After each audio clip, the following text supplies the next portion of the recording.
There are moments that try the human soul so violently and so perplexing that if the truth were told, all of us have had moments that we wanted to throw up our hands and walk away.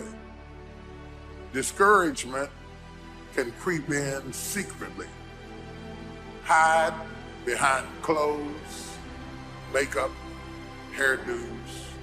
Discouragement is so bold that it will even hide behind a smile. It will always ride to work with you.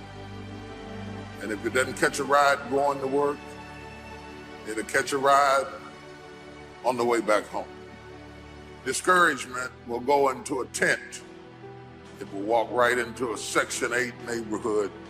But don't think that it stops. Discouragement will walk right into a middle-class house. It won't just stop there. It'll go in a mansion and sit on the side of a jacuzzi and tell you life is not worth living. If you listen at discouragement, it will cause you to make bad decisions. It will cause you to think that life is not worth living. And secretly, behind the facade of a smile and a good morning and a praise the Lord and a how are you, you will wonder if you're ever going to get out of what you're into. One of the things that we know about life is that it is always changing. Sometimes you're up, sometimes you're down. Sometimes you're happy, and sometimes you're sad. Now that's that thing called life. And when we begin to understand and know that, accepting that reality that we will never ever have things just on an even keel all the time, that you're gonna have some ups and you're gonna have some downs. But during those down moments, that's where the growth takes place. That's where the work is. Anybody can feel good when they have their health, their bills are paid, they have happy relationships, the children are acting normal, business is successful. Anybody could be positive then. Anybody can have faith under those kinds of circumstances. See, but the real challenge of growth, mentally, emotionally, and spiritually, comes when you get knocked down. Adversity introduces a man to himself or a woman. How you handle it, that's where the growth takes place. And you can run faster with 100 who want to go than with one around your neck. These people are bad for your health. Toxic relationships are relationships with people that always criticize you. All they can do is find fault. All they can do is just exploit your weaknesses. All they can do is remind you of the mistakes that you've made in the past. How do you think? And how do you get to think the way you think? And what made you think what you think right now? The history that created you is still with you. And even though you wear different clothes, drive a different car, it's the same person. Because somehow our history is so heavy, it's tough to cut loose. We still apologize for being successful. We feel ashamed to be in charge. See, there's some people that aren't good for you. So you got to look at the people in your life and find out what kind of person are you becoming because of that relationship. My mother used to say, birds of a feather flock together. You run around with losers, you will end up a loser. Now listen to me. I don't care if you're sick. I don't care what you're going through. If you're not dead, he ain't through with you yet. As long as you waking up, you still in the game. You can still make it happen. As long as that breath in your nostrils boot, you still in the game. You still can win. Now get your butt up. This is a time to look at the relationships in your life and ask the question, what kind of person am I becoming because of this relationship? Am I growing mentally and emotionally and spiritually? Am I becoming a better person because of this relationship? Is it an asset to me or a liability?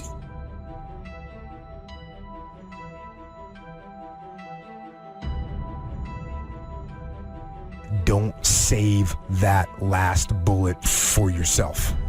You lock and load that last bullet and you shoot it at your enemy. And you keep fighting and you keep fighting no matter what. And if you feel like your life is in a place where you can't get any lower, good. Because that means the ultimate challenge is ahead of you. It means you can only go up.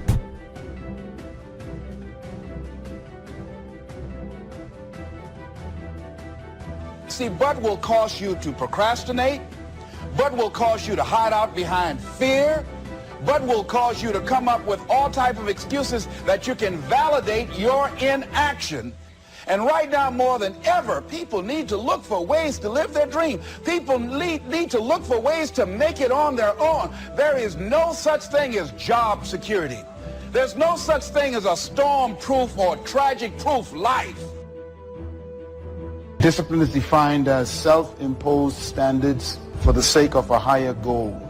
All leaders have to have the quality of self-discipline. You are not a leader if you are not self-disciplined. A leader doesn't need much discipline from the outside.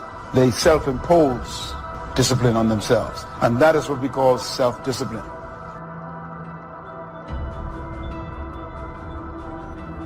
Because what I want you to know, what I want to know, what everybody to know, is that everything worthwhile is uphill. Everything. There is nothing in your life, there is nothing in my life that's worthwhile, that's quick and easy. You have to fight for it every day. You have to climb for it every day. Doesn't come to you.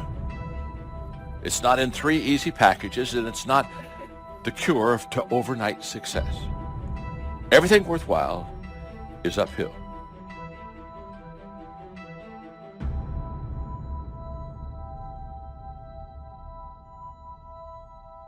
For anybody out there who's chasing greatness, who's trying to make a change in their life, who knows that there is something better out there for them, I'm talking to you. Because on your journey to whatever you want, right, to that ever elusive best version of yourself, there's going to be times in your journey where you catch yourself comparing your path to others. And that's the problem. There are those of you, you're still immature. When your excitement is up, your effort is up. But when your excitement goes down, your effort goes down.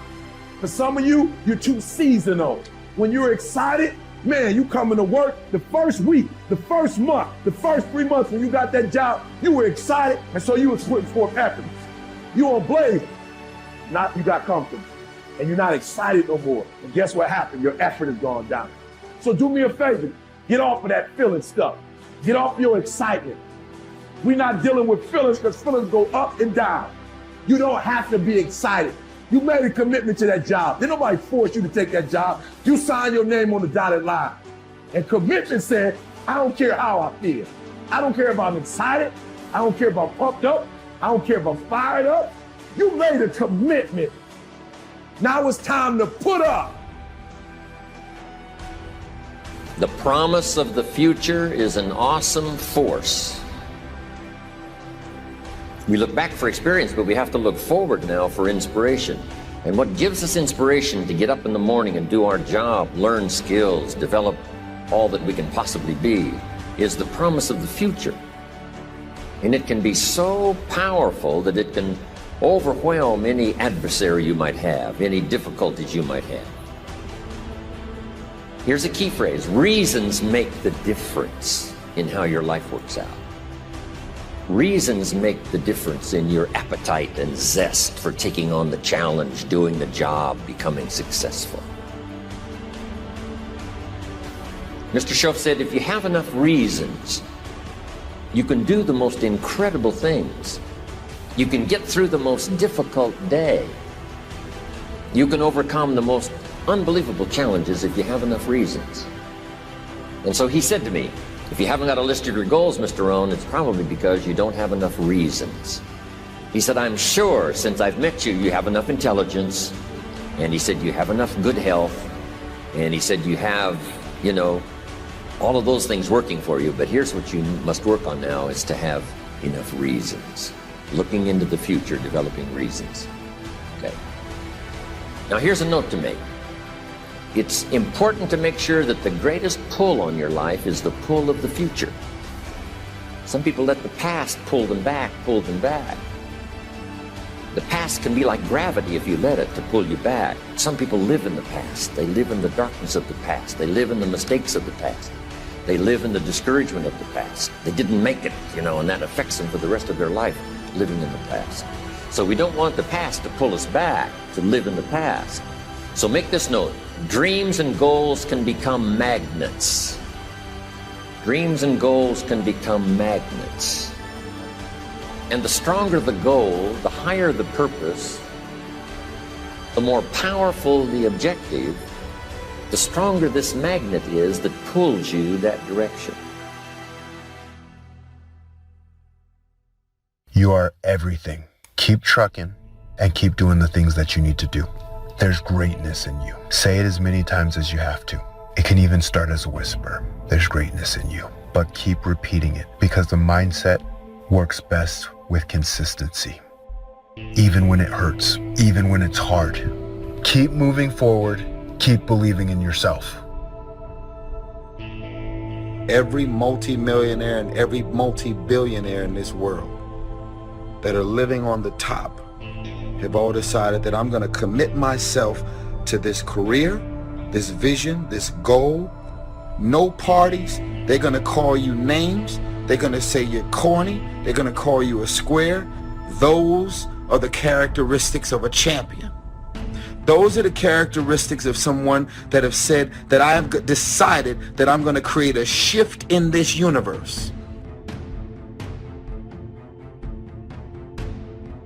When I'm discouraged, I need somebody to come alongside me to encourage me that weeping may endure for a night, but joy comes in the morning. That kind of talk wakes up my faith. Most of us go through life pretending that everything is okay, pretending that we don't have any special goals or ambitions or desires, pretending that we're satisfied where we are. But if you look at our behavior, if you judge based upon what we do, see, a lot of people pretend that they want more out of life, but all you have to do is watch their actions.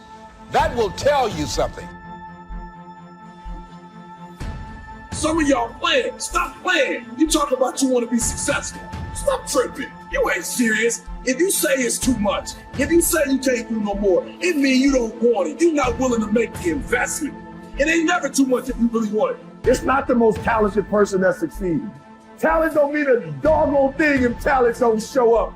It's not the quickest. It's not the fastest. It's not the strongest. No. That's not the person who makes all their dreams become a reality. Sometimes it's less talent and more effort.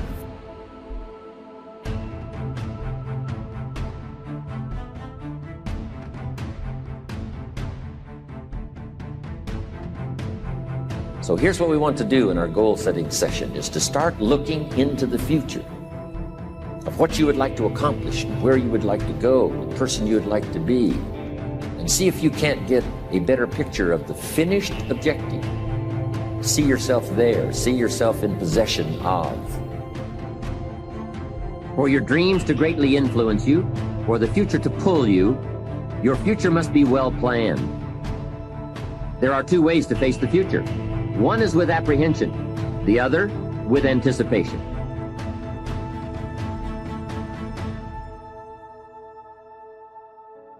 Guess how many people face the future with apprehension? Why? They don't have it well designed. And without really thinking about it, they have probably bought someone else's view of how to live. You will face the future with anticipation when you have planned a future you can get excited about. When you have designed your future results in advance. In this way, the future will capture your imagination. It will exert an enormous influence on you. And to design your future, you must have goals. Well-defined goals are like a magnet. They pull you in their direction.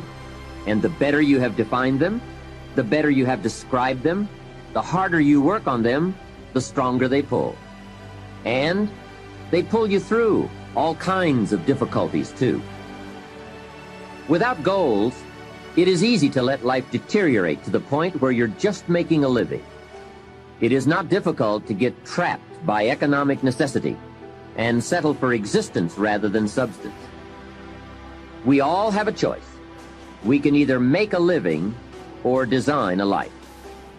Now we're going to take some time to actually start designing the next 10 years of your life. We're going to start setting your goals. Goal setting is one of the most important skills to develop if you want to design your future. I'm going to give you enough homework not only to keep you busy for the rest of your life, but also to help you create the kind of life you may have always dreamed about living, but never believed possible. So let's get on with it. The sooner you exert the discipline, the sooner you will be enjoying the results. Once the results start to come, believe me, you won't mind the hard work and discipline it's going to take. Now, get a sheet of paper, and at the top of it, write the words, long-range goals. I'm going to ask you some questions, and I want you to jot down the answers. If you don't have paper and pen handy, follow along with me now anyway, just listening. Then later, listen again when you can write down your ideas. After I've asked the questions, which is the first part of this exercise, you can stop the tape and work on your answers. Entitle this part of it now, Workshop. And under the workshop, I'm going to ask a series of questions, and it's going to serve as a model so that you can teach this to your children, you can teach it in classes, you can teach it anywhere. Under the workshop, now here's the first question. What 5 things have you already accomplished that you're proud of? Let's take some credit before we go to work on the future. We've accomplished some things in the past. Let's give ourselves credit for that. What 5 things have you already accomplished that you're proud of? So I want you to make a note of that question, and then I want you to do the exercise. Make a list of 5 things that you can think of that you've already accomplished that you're proud of.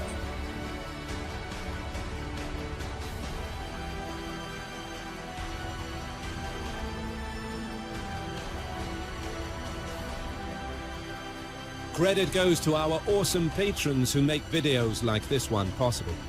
Consider joining them to support our work. You can also support us by subscribing to our channel and clicking the bell button to get notified when our new videos are released. And as always, thank you for watching.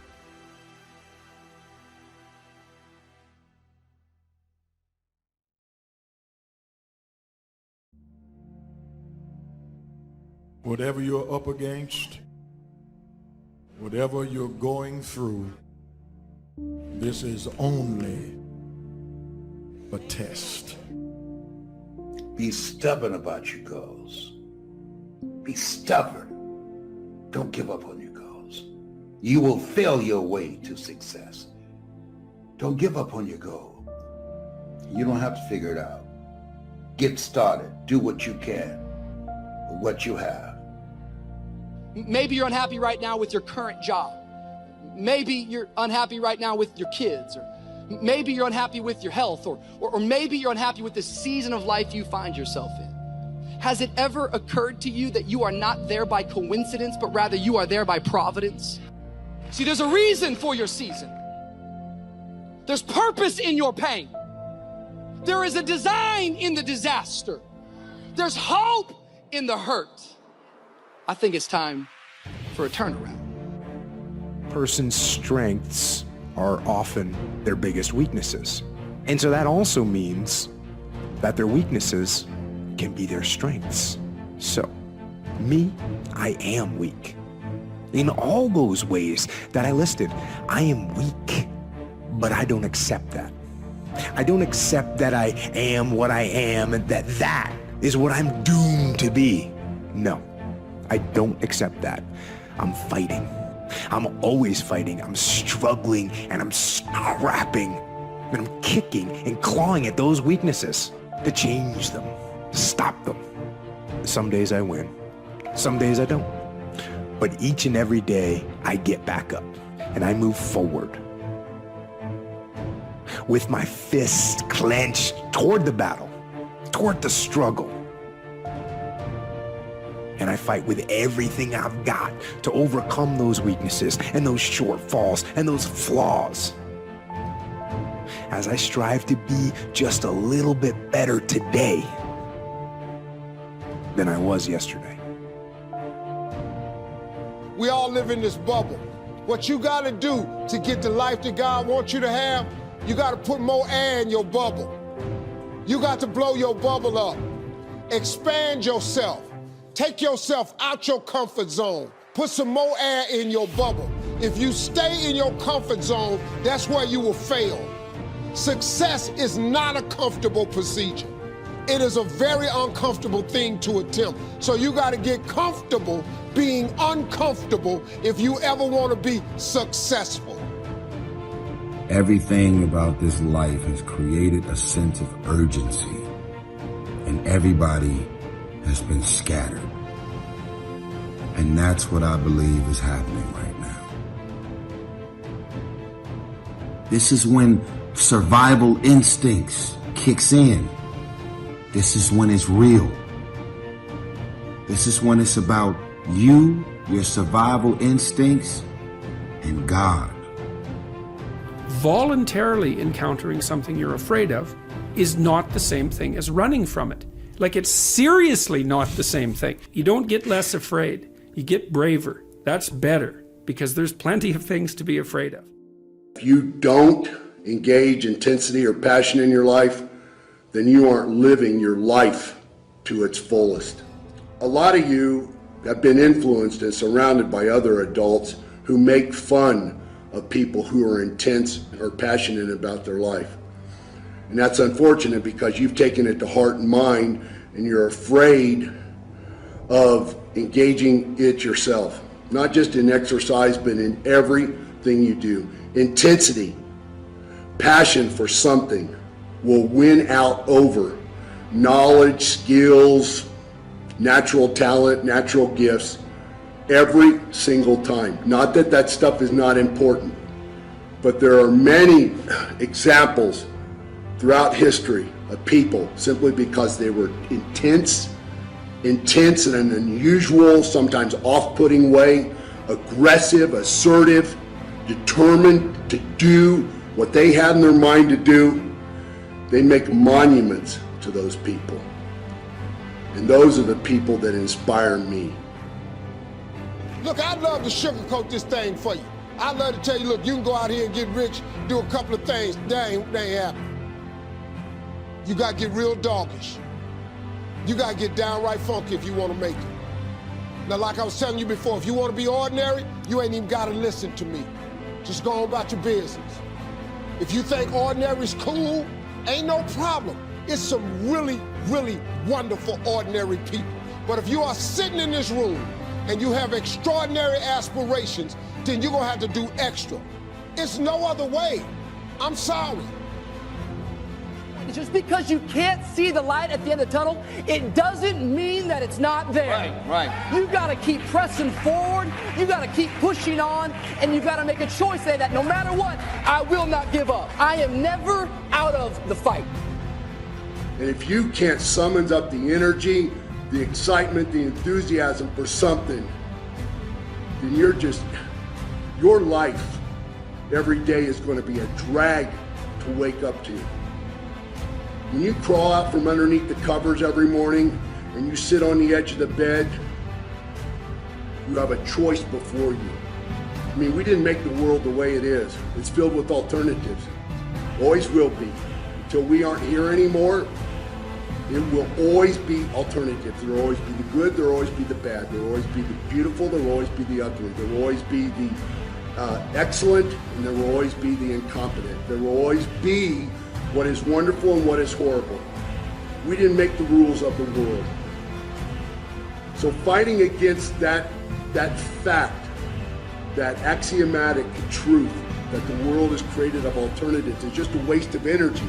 But spending your energy on your choices that you make every day is where the secret lies, is where the worthiness lies, is where the value in life lies.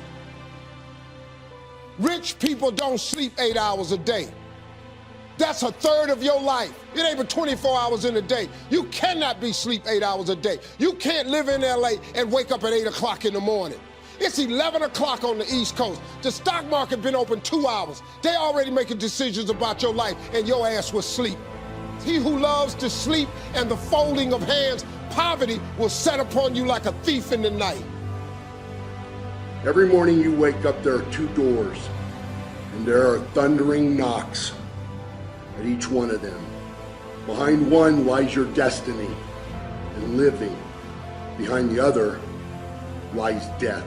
Being alive, having breath, your heart pumping blood, you being able to see through your eyes, that's not living, that's being alive. Stick your chest and your chin straight out and welcome the first full blow of the day. Living is engaging your life with intensity and passion. At some point in time, at least at some point in time, even for a little bit of time, every day.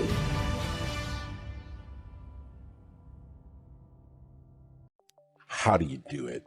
Should more leaders be in psychotherapy? Should they be mountain climbing?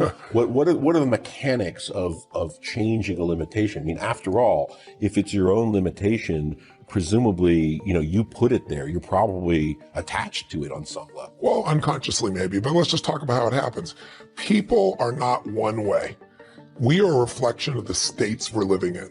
When you're in a frustrated state, an overwhelmed state, a tired state, your brain processes completely differently than if you're in a passionate state, whether you're feeling determined, whether you're feeling committed, whether you feel completely resolved.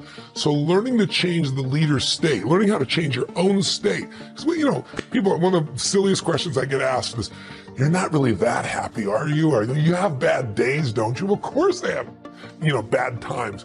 But I don't have bad days anymore, and it's not BS. It's because I've trained myself like an athlete to go in these peak states so often that they're just natural for me. It's like building a muscle. So it's not like I'm so smart or I'm just so positive. It's just like, why would I waste my time stressing out? I have a 90-second rule. I'll stress for 90 seconds, but stress is not going to solve it. Let me put myself back in a different state. And so the way I do that is I use my body. Because I've done this with athletes for decades, with billionaire businessmen. If you see somebody gets in a slump of some sort, great athlete, Paul Tudor Jones, one of the greatest financial traders in the history of the world, I've coached him for 22 years. When I came to see him, this is a man who made 200% in 1987 when the stock market had its biggest single crash in the day, percentage-wise still. He made 200% for his clients, more money than anybody could dream of. Then he went to the moon and he went down to Earth and then he lost money. So I was brought in to turn him around. Well, how do you turn a guy like that around? Yeah. I watched him. His shoulders were down. He was breathing like this. He's sitting like this all the time because he'd been through these failures and it started to get stored in his body. Now in this state, this man is a genius, couldn't do it. So I watched films when he was at his best. And he's like standing up and he's doing this, he's this what to do, sell this, make this happen. And the movement, the intensity, the way he used his face. And so I showed him a video of himself today. I showed him a video when he was at his best. And I said, what do you notice? He was like, those are two different people. I said, yes, but we can get back to this guy by just using the body first. Trying to use your mind, you'll go in circles. But I've been teaching for years that a radical change in your body instantly changes your biochemistry.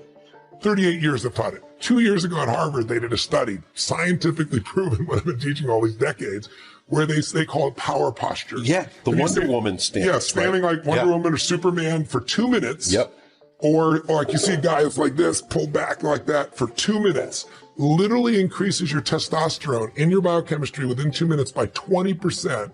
It drops cortisol by 18%, which is the stress hormone, and increases your chance of taking a more risky behavior, which is what's required of a leader, by 33%. 2 minutes. Now that's just standing a certain way. I show people use their voice, their body, their movement, which is 10 times more dynamic than just a stiff stance. And when you change your state, your mental emotional state, you change your performance. Haven't you had times when you have can't remember how to spell a difficult word like the, or your own email really or something tired, like that. Can't remember what it your is. cousin's name. Yeah, exactly. Yeah. And then you've had times where you're in the flow where after you do something you're like, I did that. I don't know how I did it, but I did it. Absolutely. I was in the flow. Well, you're the same person. The only difference is state. So training yourself to be in a peak state every day. I mean, you think about a great businessman. Think of a great entertainer like Elton John has been around in rock and roll for 40, how many years is it? 40 years? 70s, yeah. Yeah, I mean, it's mind-boggling. And most people still like some sample of his music. Well, he's got to have days when he gets up to entertain, when he thinks, if you make me sing that Daniel song one more time, I'm going postal, right? But he never does. Every single time he's in that same beautiful state. That's not because he's naturally like that. He's trained himself to do that. Like a great athlete trains himself. That's what leaders have to do. The state of the union, the state of the company is the culture. And the culture starts at the head. Whoever that leader is, their state impacts everybody else. So training yourself to be in that peak state is the key to it all. I think ferocity of spirit is critical for everybody, but we all have it. It's like a muscle. Do we all have it? Yeah, we do. Courage unused, though, becomes weaker. Determination unused gets smaller. Passion unexpressed gets smaller. It's like any muscle, the more you use it. And he's been using it for years. His son, though, here's the other thing. He had a reason larger than himself. You see the pattern in all the people that have overcome. He wanted to do for his son. At the time, he was told me about his worried about all his employees, and he really cares about his people. But here's the secret, though. You have to make that shift where it's no longer an excuse. If you give yourself an excuse, humans will take it. If you're going to take the island, you burn the boats. And he burned the boats and said, I'm going to find the answer. First, he shifted his psychology, came to my business mastery program, and then he got the skills. Because like I said earlier, it's not just confidence. You got to have skill, and he had both, and he found the way. Show them what you did. Yeah, after that particular business mastery program, again, as Tony says, 80% of it is psychology, and then 20% of it is mechanics or the strategies. Yeah. But unless you get the psychology down, the mechanics don't matter. And I can tell you from that day in November of 2008 where I made that decision that I was not going to fail, and I kissed my lady and said, I'm going back to work.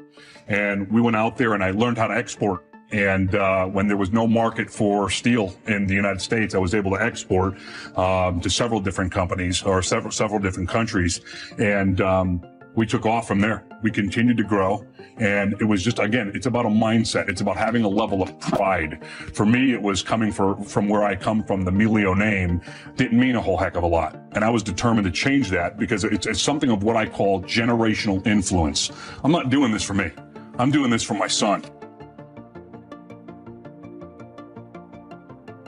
The other thing you should do if you're not very industrious is discipline yourself.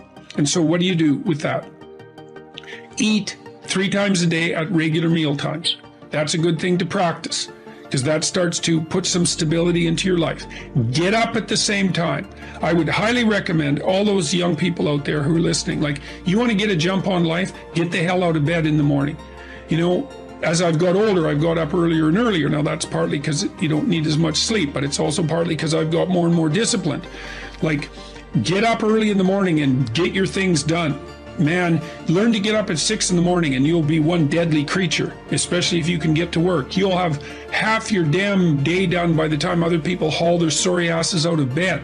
And so that's a massive, massive advantage. Look, Warren Farrell, not the comedian, Warren Farrell, the author, he outlined data in Why Men Earn More, which is a book I would recommend, by the way, showing that if you work 13% longer hours, you make 40% more money. It's nonlinear. So you think, why is that? Well, imagine you had 10 employees and one of them works an extra 10%. It's not much. Well, how often is that person going to be promoted, assuming you have a clue as a boss? It's like you're going to look at the 10 people and you're going to think, oh, that guy's always here like 45 minutes early. It's like, why don't we give him the promotion? Obviously, right? So these small edges that you can manage like that, work an extra 10% or extra 13%, have non-proportional payoffs. That's part of the Pareto distribution. So get your sleep cycle organized so you get up in the morning. Learn how to do it. No excuses. I'm too tired in the morning. I don't like mornings. Who cares? That's not relevant. It's like discipline yourself so you can manage it. Schedule your meals, because that's a good disciplinary routine. And then learn to use a calendar, like Google Calendar. Most of you, many of you out there do not use a calendar. Okay, a calendar is not a prison, and it's not a tyrant. Not if you use it properly. A calendar keeps anxiety at bay. It makes sure that you do what you need to do, which is important because otherwise you fall behind. But if you use it properly, it's also helps you plan what you want to do. So I could say, well, lay out your damn calendar and design the days you would like to have. That's what your calendar is for. So you can put in all sorts of things in there you want to do and that would be good for you. And that's a really good way to start being more industrious. Make a plan. You need a plan for 3 years. You need a plan for the next year. You need a plan for the next 6 months. You need a plan for the next 3 months. You need a plan for the week. You need a plan for the day. You need a plan for the hour. All of that. I make lists constantly of what I have to do. And they're like daily, weekly, monthly, yearly. Right now, I can't look out more than about 6 months, because my life is too complicated and chaotic. But you need a vision of who you could be, what character you could have. 3 to 5 years out, you can't go much farther than that because life is too unpredictable, I think, to make vision that's longer term than that subject to. There's too much chance associated with it to spend a lot of time on. Maybe you can stretch it to 5 years, and in rare cases, you can have a 10-year goal, but it has to be pretty low resolution. But you want plans at all those levels of resolution. You want to write the things down. And because what are you going to do? You're going to stumble around and get what you need? You're going to stumble around and be useful to other people? And it's useful to be useful to other people, They want to work with you then. They want to do things with you. They want to have you around. They trust you. They open up opportunities for you. And if you stumble around like you're blind, you're not going to get anywhere. And then you're going to suffer. And then you're going to be bitter. And then you're going to be cruel. So that's hell. That's a bad outcome. The most important conversation you'll ever have is the one you have with yourself. You wake up with it. You walk around with it. Eventually, you'll act on it. And my self-talk was the most disgusting self-talk of all time. So the sewer of my mind, like I said, you have to go back in there and fix things. A lot of us are afraid. Like right now, 20 years ago, you wouldn't have found me on this show. I was too embarrassed to tell you I stuttered. I lied. All these different things, getting beat up, getting bullied, whatever happened. But that's where the true transformation starts to happen. When you can look at people, anybody, thousands of people, one person, and say, hey, this is who I am. And this is where I have to fix myself. And this is where it really happened. I thought it happened when I was in, 19, 18 years old, trying to pass this military test. Right. It happened here when I was almost 300 pounds, spraying for cockroaches, making $1,000 a month. And people call me dumb. My dad called me so many things, it's not even funny. Being beat just stripped me of all self-esteem. This is when I realized I was alone on this earth. I have God, but alone on this earth, and I have to fix everything. So this is where I started to develop an indestructible mental toolbox. Okay. So I came home one night after spraying for cockroaches at Ecolab, and literally I was spraying at Steak and Shake. And I would go across the street to 7-Eleven. I had a 45-minute commute home. So I worked from 11 o'clock at night to 7 o'clock in the morning. Okay. I had a 45-minute commute home. And my stop would be, Steak and Shake, chocolate milkshake, across the street, 7-Eleven, box of mini chocolate donuts, and I would eat that on the way home. Yeah, sure. When I come home, I turn the TV on, I take my shake because the box of donuts they were killed. Oh, yeah. I kill those. Yeah. Go back to the back, turn the TV on and take a shower. Listen to the TV while I'm taking a shower. This day I heard these guys on the TV talking about Navy SEAL, toughest, class 224. So I heard stuff about Navy SEALs. These are the baddest of the baddest. So I come out and I'm watching this show while I'm drinking my shake. And when you're watching the show of guys who are putting out there and they're quitting quitting left and right. Oh, sure. Just can't handle it. They're going through hell week. They show them going through first phase, second phase, third phase, and they're dropping like flies. I looked in this one guy's eyes who was ringing the bell to quit, to put his helmet down out of Navy SEAL training, and I saw myself. And I saw what everybody said I was going to be, which was nothing. What I said I was going to be, that conversation you have, that's who I was. So that's why I lied to people to tell them a different version of the truth. Sure. I had to make all those lies reality. I had to make them real. I had to become a real person. So that's when I put in my mind that I'm going to go to the toughest military training on the planet. And where it has the most water, the thing I was scared of the most, I had to go back. So a lot of us run away from our fears. Sure. And we box ourselves in to a lifestyle of this is all we can do. Because I'm afraid of everything outside this box. Yeah. So I'm comfortable inside this box. I jumped the box. Oh, you did, yeah. For the first time in my life. Mentally, I jumped the box and said, hey, I got to come out here and play. Lesson 1, get an additional 30 minutes of sleep a night. Take it as a challenge. Try to find that space, quiet your mind, and get your 30 minutes of sleep. And you'll see it makes a really, really big difference. My sleep habits were horrendous, to say the least. I mean, I've always had a hard time sleeping. I couldn't figure out how to shut my brain off. So what made the light bulb come on is that I went out there and played a game, and I played like crap. And I was like, why am I playing like crap? Because I've been practicing these same moves over and over and over. But yet, I couldn't execute them properly. I was feeling sluggish, I was feeling lethargic, and I knew it wasn't because of my training, because I had trained obsessively. So then I started looking at other things. And that's when I came to the realization that, hey, Cole, you're not 21 years old anymore, buddy. Like, maybe the fact that you're sleeping 2 or 3 hours a night, maybe that has something to do with the fact that you're playing like crap. And that's when I started really evaluating those things. And I'd say lesson 2 would be just 5 minutes of quiet time. 5 minutes for you to be mindful and to just sit and find that inner voice and just kind of listen to the self. Preferably would be in the morning as you start your day. I meditate every day. And I do it in the mornings, and I do it for about 10 to 15 minutes. And I think it's important because it sets me up for the rest of the day. It helps me. It's like having an anchor. If I don't do it, I feel like I'm constantly chasing the day, as opposed to being able to be controlled and dictate the day. Not that you're, calling the shots on what comes forward, but the fact that I am set and ready for whatever may come my way. I have a calmness about whatever comes my way and a poise. And that comes from starting the morning off with meditation. For me, it's really just listening to my inner self.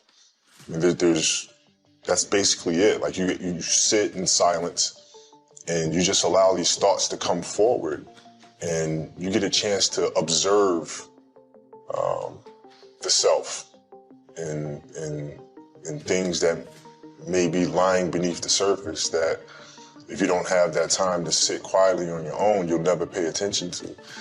Because if you think about it, like, the reality is we're paying attention to so many things that are going on around us.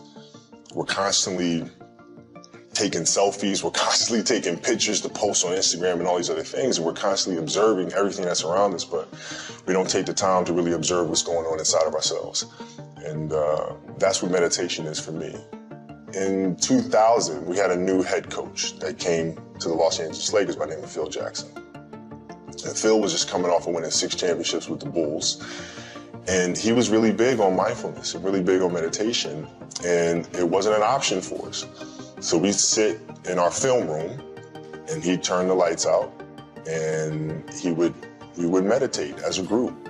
And he'd teach us mindfulness. And it really connected with me because he was teaching mindfulness through something that I was extremely passionate about, which was the game of basketball. So it was told through the lens of this is going to help you here. And so I had this curiosity about it. And that was my introduction to meditation. And then seeing the poise that we play with, the fact that we can be in a hostile environment with fans yelling and screaming and, you know, pressure situations, and it having no effect on us. Because we were never too high, never too low. We were just in the moment and felt very secure in who we were. And that was my introduction to meditation. I had a great experience, which really I learned a lot about meditation through this experience. I was on a jet ski, and I took the jet ski out in the ocean, and I just kind of sat. And I just let the current just take me wherever it was going to take me. And I really saw a lot of meditation through that moment because I wasn't trying to control the moment. I wasn't trying to force myself upon the waves and dictate where I was going to go. I just let the waves take me there. There was a lot of peacefulness involved in that.